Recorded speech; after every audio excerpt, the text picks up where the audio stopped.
ସୁକାନ୍ତ ମଉସା ବୟସ 72 ବର୍ଷ। ଆଉ ଏ ସାଇକେଲରେ ସେ ସବୁଦିନ ମୁଢ଼ି ମିକ୍ସଚର ଆଣନ୍ତିନି, ସେ ସାଙ୍ଗରେ ସୁକୁନ ଆଣିଥାନ୍ତି। ଆପଣ ତାଙ୍କ ବୟସକୁ ଦେଖି ଜମା ବି ଏକଥା ଭାବିବେନି। ଦେଖନ୍ତୁ, ସେ ଯେତେବେଳେ ବି ମୁଢ଼ି ମିକ୍ସଚର ତିଆରି କରୁଛନ୍ତି ପୁରା ଫୋକସ୍, ଆଉ ସେ ପୁରା ଚେଷ୍ଟା କରିଥାନ୍ତି ଯାହାର ଯେମିତି ଦରକାର ସେ ଦେବେ। ରିଲାଏନ୍ସ ଟ୍ରେଣ୍ଡ ସାମ୍ନାରେ ରୂପାଲି ସ୍କୋୟାର ସନ୍ଧ୍ୟା ସମୟରେ ଆପଣ ମଉସାଙ୍କୁ ପାଇପାରିବେ।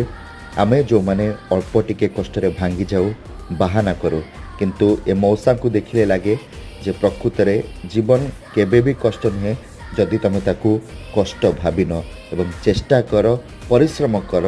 ତୁମ ଜୀବନ ବି ଏମିତି ମଉସାଙ୍କ ପରି ସଂଘର୍ଷମୟ ହୋଇପାରେ, କିନ୍ତୁ ଆପଣଙ୍କୁ କେବେ ବି ଦୁଃଖ ଲାଗିବନି, କେବେ ବି ଆପଣ ହାର ମାନିବେନି।